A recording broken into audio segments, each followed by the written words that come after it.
This isn't just a podcast, it's a movement. The MiddleGround Mic is fighting for truth and unity. Subscribe now or support us today. Links are in the notes. Stand with us.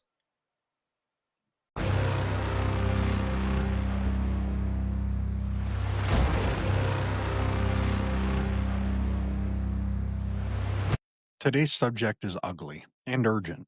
Threats, slurs, genocide jokes, and 29 pages of leaked Telegram messages from young Republican leaders across America. This isn't rumor or clickbait, people. Politico reviewed thousands of verified messages showing people who call themselves the future of the GOP trading racist slurs, rape jokes, and praise for Hitler. It's shocking, it's disgusting, and if you believe in decency, no matter your political affiliation, it's something you need to know about. If you want to see the documents, timelines, and insider analysis we're referencing today, there will be links on our newsletter coming out. That's where we post the real data, not just the headlines. I'm Joe, this is MiddleGround Mic, and today we're going to break down what's in the leak, how leaders on both sides are responding, and why 99% of Republicans I've talked to are furious about it, and what this moment says about American politics and redemption and extremism in our country.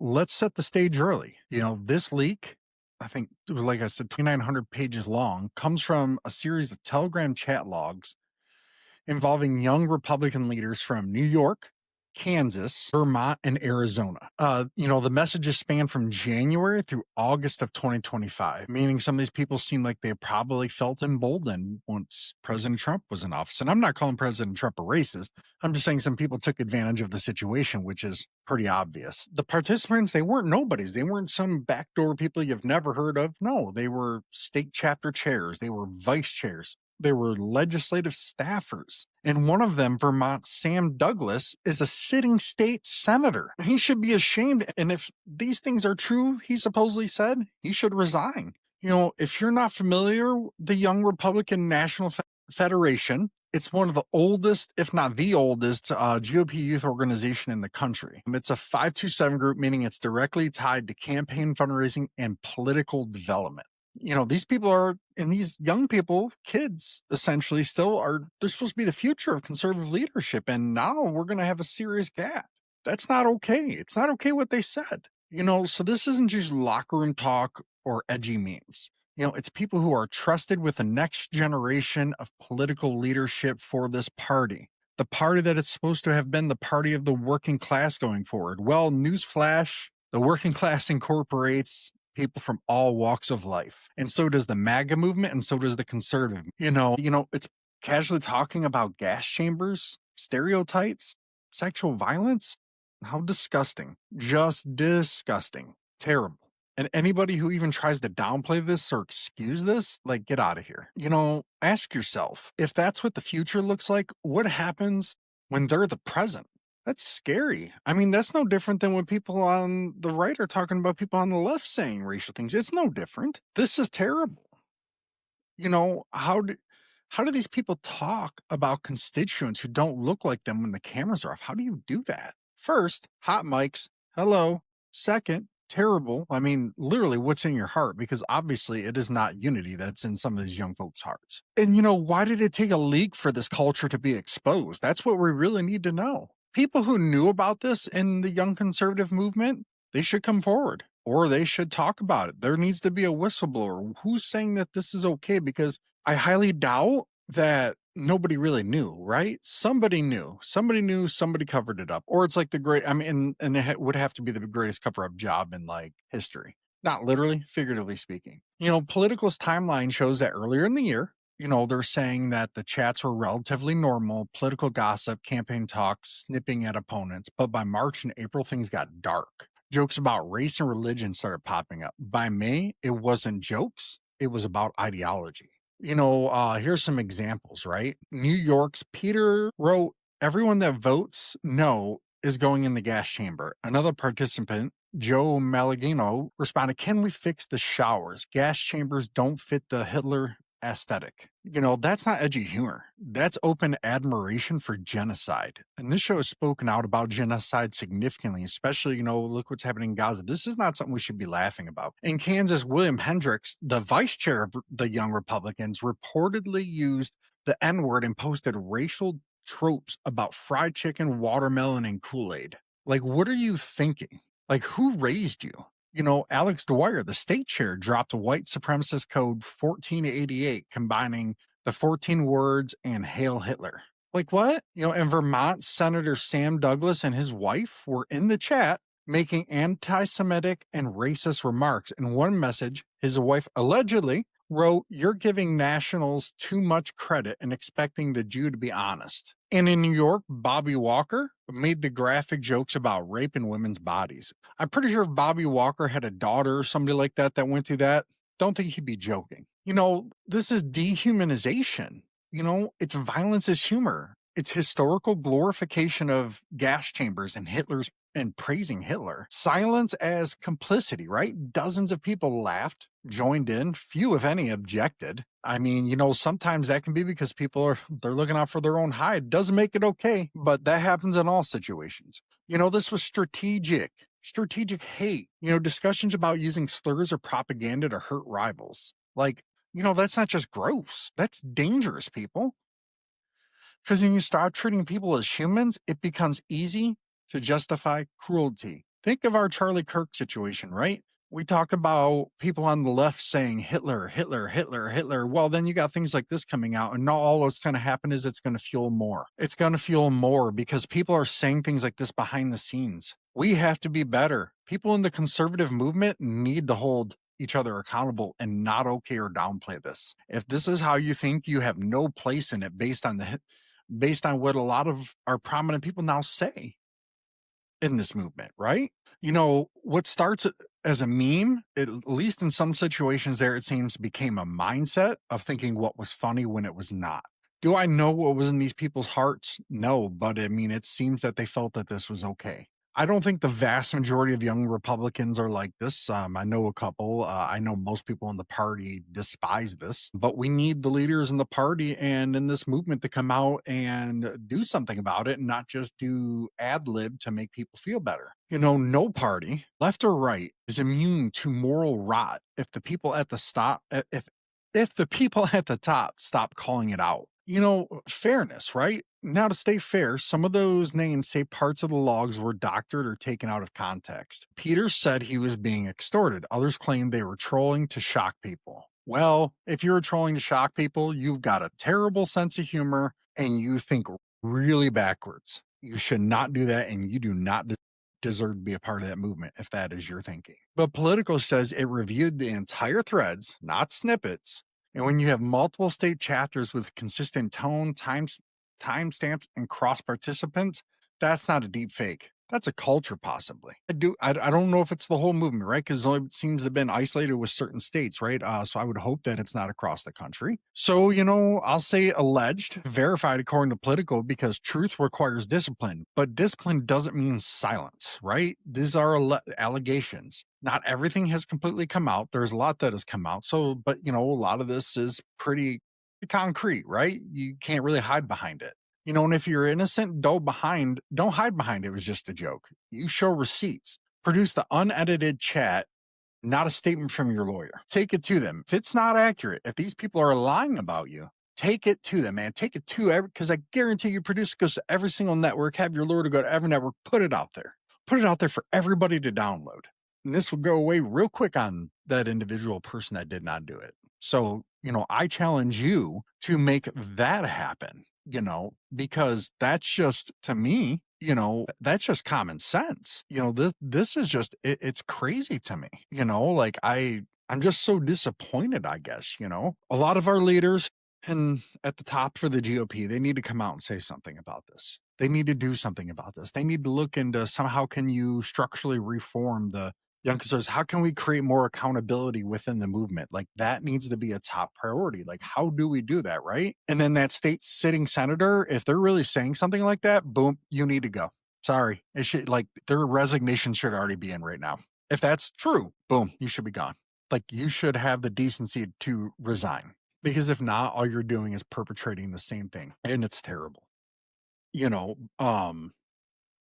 I would really hope somebody wouldn't try to extort someone over like this, but people are shisty. People are kind of gross. You know, who's talking? Who's silent? Who's out? Within 48 hours of the leak, hearings have started rolling in. Peter Granetta was fired from his position as chief of staff in the New York Assembly, deservedly so. Joel Milingo was removed from the state court system. William Hendricks has lost his communications role in Kansas Attorney General Chris Kobach's office. The Kansas Young Republicans chapter has now been deactivated and the entire board has been dismissed. The condemnations have come fast from the vast majority, from people like that. It is just so hard to wrap my head around this. It's, obviously, Democrats naturally, anybody really has come out and spoke out about it. Chuck Schumer's called the behavior revolting, and he had some other choice words. Governor Kathy Hochul said it was vile and abhorrent. She's not wrong. It is vile. It's no vile than the people who said bad things about Charlie Kirk. It is, obviously, a little bit, obviously not as bad as saying something about someone's death, but it's right there and it encourages people to commit violence because all you're doing is putting it in people's heads, right? You got to stop doing that. Hakeem Jeffries called the participants sick people. They are sick people. Funny or not, joking or not, this is a political movement. You don't say things like that. That's just terrible. Kansas GOP chair Dondre Herbert, a black Republican, shut down the Kansas Young Republicans chapter immediately. Kudos for doing that. You did the right thing. Can you rebuild it into a new chapter, whether it's Young Republican, can you rebuild something new in delivering on the promise that it was supposed to? Vermont GOP leaders called for resignations. The Young Republican National Federation itself has officially condemned the actions that demanded those involved step down. I would walk up to them and say, step down or you're gone. Like, it shouldn't even be something that we have to do a press release on before it happens. It should already have happened. For a moment, this has been bipartisan moral clarity, the kind of a clarity America hasn't seen in a while. A lot of people on both sides are coming and doing this, especially, I should say, speaking out against this, right? I know a lot of Republicans. I know a lot, and I have never heard any of them on a personal level, even outside. And when we make jokes, none of them ever said things of this, not like this, ever. And most of them, I can't think of very many that would be okay with this. It's, this is a rare moment when it seems like the leaders on the right and left agree. This is wrong, period. No caveats, no excuses. There's no excuses for what these young men did and women, I'm guessing. For as far as I know, it's just young men, but there's no excuse for it. None at all. And any politician who tries to downplay this, shame on you. And if you're downplaying this and you seem to try to excuse it, you deserve to lose your reelection bid. I don't care what party you are. I'll say it. And then JD Vance's reaction. He said on X, I refuse to join the pearl clutching when power people call for political violence. He compared this leak to a separate Democrat texting scandal in Virginia involving Jay Jones, basically saying this isn't worse than what they did. It's textbook deflection, right? What they did is bad. Nobody's excusing that, but you should be coming out and saying this is not acceptable. In a situation like this, who cares what another incident was? We're talking about this. It needs to be condemned. If we want everybody to do it, our leaders at the top need to go in that same direction, right? So we need to hold everyone accountable. But moral leadership means condemning your own side first. Whether you're Republican or Democrat, you must always condemn your own side first, not pointing across the aisle to score points. Stop with the political point scoring. It is so backwards. Why are we worried about scoring political points in this situation? Calling this pearl clutching trivializes hate. This isn't pearl clutching. This is wrong. And we had some people that are in the government that were saying this in a state. This isn't pearl clutching. It happened. It happened. JD Vance, he pooped the bed on a major leadership opportunity that could have really solidified what MAGA has always wanted to stand for. He could have said both are wrong. We have to fix our own house and demand better from everyone. Stop making things one-sided. If it's not okay, it's not okay. It doesn't matter who does it. Some people are saying he told people to not care. I didn't get that from it. I felt like it was a little bit of downplaying, but you can take that how you want. He shouldn't be condemning racism and then sticking an asterisk on it because somebody on the opposite side did something. What kind of message does that send? All that does is enable somebody on the opposite side to do the same thing, but in reverse. It's not okay. From knowing a lot of Republicans personally, right? I know a lot of people in the movement. in the party, I should say.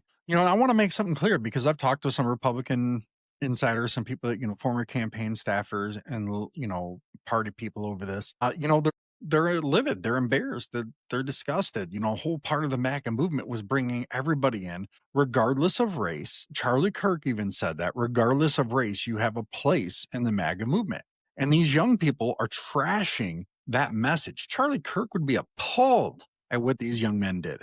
They would be appalled, or he would be appalled, because he wanted to bring everybody in the fold for peaceful debate. I have yet to see any kind of text messages come out about Charlie Kirk that would ever insinuate. And don't start with the whole, oh, he said this and this about, women. Watch the whole episode. Stop watching those 20-second clips, because even if you disagree with it, there's a whole lot more context to it, so you can get what he's trying to. It doesn't represent, Republican faith, Republican values, or their movement of where they're trying to take this country. They're trying to unify the working class. These young people that did this, that divides them. That hurts everybody. The vast majority of Republicans, 99% of them, are not okay with any of this, especially when it comes to their faith, right? That is not a Christian response or Christian thing to do. They've told me, hey, we stand for small government, not small minds, right? This isn't conservatism. This is cowardice. This is vile. And these are terrible things to say. And it makes you question what can be in some people's hearts. Some kids these days think things like that. Things like, hey, make them edgy. It actually makes them irrelevant and ignorant. And I would hope, no matter what side you're on, any kind, no matter what race it refers to, you would not be okay with this. And they're right. Real Republicans, the ones who volunteer at the food banks, the ones who go to church, who raise families, and who work hard, want nothing to do with this kind of darkness, this kind of soul-pitting responses that tear at the very soul of who we are. Nobody wants anything to do with that. This type of thinking just doesn't go against the GOP. It goes against common decency, and no matter who you are. Like, it's terrible. People are, out there saying we're done protecting these people. Well, first, you should have never protected something like that in the first place. And the fact that you're saying you did, if some of them have said it, you need to go. They can start their own hate club, but, people don't want an R next to it. And this isn't just about the right supposedly being evil. It's about evil hiding inside of the right and the good people rejecting it. It happens on the left too. But inside the right movement, right? I'm a very middle of the road, but I lean conservative. But we need to reject it. Let's take a quick break. The MiddleGround Mic isn't just another podcast. It's a movement for unity, for truth, for a future beyond the left and the right. But movements don't grow without people willing to stand up. Subscribe now on Buzzsprout. Fuel this mission directly on PayPal. Every subscription keeps the fire burning. The links are in the show notes. Be more than a listener. Be part of the middle ground.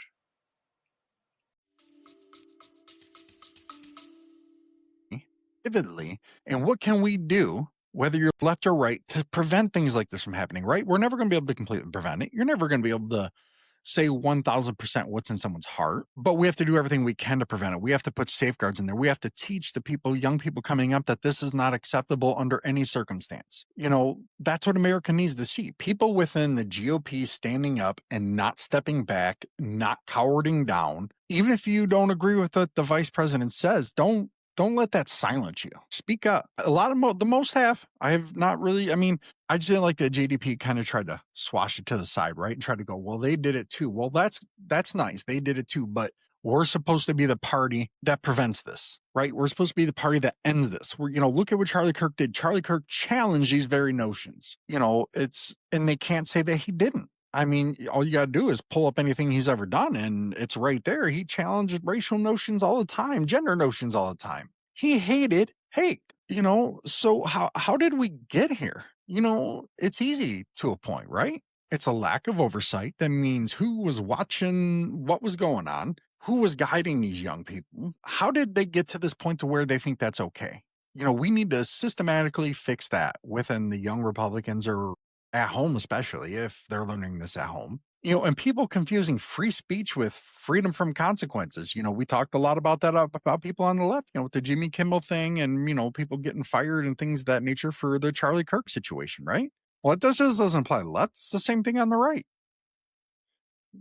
It's these things just aren't they're not okay, right? And how do we teach our people, our young people, whether it's conservatives or liberals, how do we teach them that certain things like this are just not okay? How do we change that mindset, right? Because, people on the left were laughing and celebrating and cheering Charlie Kirk's murder. How do we, and then you got some of these young conservatives out there in this movement that were, joking about genocide and racism, and how do we get our young people to think that this is not okay? Where do we start at, right? This has starts in the home. This starts with the people who influence them in their lives. We need them to stop it because they're the guiding light for these young people. There's always someone who leads them, or is it the blind leading the blind? But it's got to start at home. These values, these no go, these we will not go there zones need to start at home. And these chats didn't form overnight.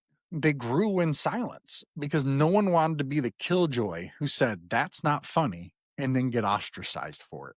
This goes back to, people can say, oh, there's whistleblower laws, anti retaliation laws. Let get real, people. A lot of people who speak up get ostracized and they get kicked out of whatever it is, whether it's work or whatever. Let's be real. But that's how radicalization works. It's a slow erosion of shame. These people should be shamed. I don't know, I'm not an expert on the law, but if there's, legal consequences here, I'm sure someone will find a way to make them face it. We've seen this before, right? In the Rossello telegram leaks in Puerto Rico, in the college political scandals on both sides, people, and online radical groups on both sides. It starts with jokes and then ends with justification. Look at the Charlie Kirk murder.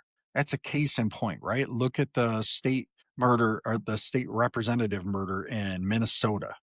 Even though from my understanding that was from someone from her own party mad that she kind of like jumped ship to a little bit to help get something passed. The bigger issue isn't whether these specific people lose jobs. It's whether can we get this culture replaced with accountability and ethics training in every political youth group, and heck, to be honest, every political group that goes all the way to old people. No offense, Democrat or Republican, right? I mean, to me, these things are like 101 that we should be teaching our children at home and our young people as they go through life. Because if they did this at a job, they would be out of a job. You want reform? Here's what some basic reform will look like. Independent audits of youth political organizations, mandatory ethics certification for leadership, and it needs to be more than just you being able to recite a book. I despise that. When we're talking about these certification things, it's how do we put it in play? How do we make it happen? What's the guidelines? What's the framework we give these kids to make sure these things aren't happening? It's easy to say, read a book and be like, this is bad. This is a no-no. Well, that's the easy part, people. It's easy to do that. What it, where the problem with a lot of training for a lot of these things come in is and I'm not talking about role playing, right? How do we get it implemented? How do we make this happen? How do we make it consistent? That's something we talk about in business, right? A lot is consistency. We have to be consistent with things like this. It's not okay no matter who it is. Public facing codes of conduct, right? With enforcement. Bans on anyone caught spreading hate from holding office for a set term. I mean, if you're spreading hate and saying things about us, I don't know if that's going that far because that's up to the people, but yeah, I don't know. I know some people are out there saying that, but it's, I would be against ever voting for someone like that. I would never vote for someone like that, but man, that's a testy one. I believe that one should be up to the voters. I would not, I would vote for them not to be able to, but I am not the end all be all authority on that one. And above all, like I've been talking about, right? Mentorship. Who's talking to these people? Who's coaching these young kids? Older conservatives really need to teach the younger ones that the power without empathy is a dead end, and you will lose everything you've worked for. You will lose it because people will abandon you. Nobody, especially a minority group's not going to stick around if you're doing things like this. Why would they? I sure as hell wouldn't, and this is about moral clarity, right? And how do we move forward? This, for me, this isn't about left versus right. This is where the middle comes in, right? Because we should all be able to meet on the middle on an issue like this and do something about it. Stop making it about party politics. That's how we can solve this. If you truly believe in the conservative values in the platform, right? Faith, family, freedom, personal responsibility, you should be the first to condemn this hate, not the last. The United States, our America, doesn't need to engage in pushing more outrage and not fixing the problem. The courage that it takes, and it takes a lot of courage to look people that are on your side in the eye and say, that's not who we are. And that's what our top leadership in this country needs to do, especially if you're conservative. And to the Democrats listening, hold your side to the same standard because there's some people over there that spew things to a different degree, right? It's easy to go out there and find it just like it is easier for people on the right. But, use this to lead and say, we're all better than this. Can the GOP use this moment to purge extremism and rebuild credibility ahead of the 2026 elections? If the GOP had half a mind, it would. Can Democrats avoid turning this into performative outrage instead of model accountability? Because if both sides only weaponize this scandal, nothing will change. We'll be right back here in another month, couple months, whatever, when the next scandal drops. This will all be whatever the election's going to be about. It won't be about the issues like people talking about the government shutdown and the subsidies, right? Where all they're doing is passing the cost from your pay, coming out of your coming out of your paycheck and taxes. And then they're lying to you saying they're actually doing something for you rather than fixing the problem that they claim to on the campaign trails and actually going after cost. Go after cost, but sorry, that'll be a whole nother thing. But the story of the Young Republicans League isn't about one chat. It's about character. I'm not trying to assassinate these people's character because I don't know them personally. These are all allegations until there's a lot of facts out there that prove some of it, but again, I don't know these men and women on a level. I don't, so I'm just putting out there what has been published. But this is what happens when ambition outruns morality in young people and it's not checked. But I am encouraged though, because most Republicans I talk to are furious or not defensive. They want this cleaned up. And that's the America I know. If you want full sources linked to Politico's report, the Kansas Reflector documents, and my breakdown of every verified quote, go to check out the middlegroundmic.com newsletter that's going to be sent out later today. Sign up if you want it, or it'll be sent out again later this week. The next episode that we're going to do, we're going to look at how both parties' youth wings, from college Democrats to college Republicans, can create guardrails to prevent this in the future. I'm Joe. This is the Middle Ground Mic. No left, no right, forward.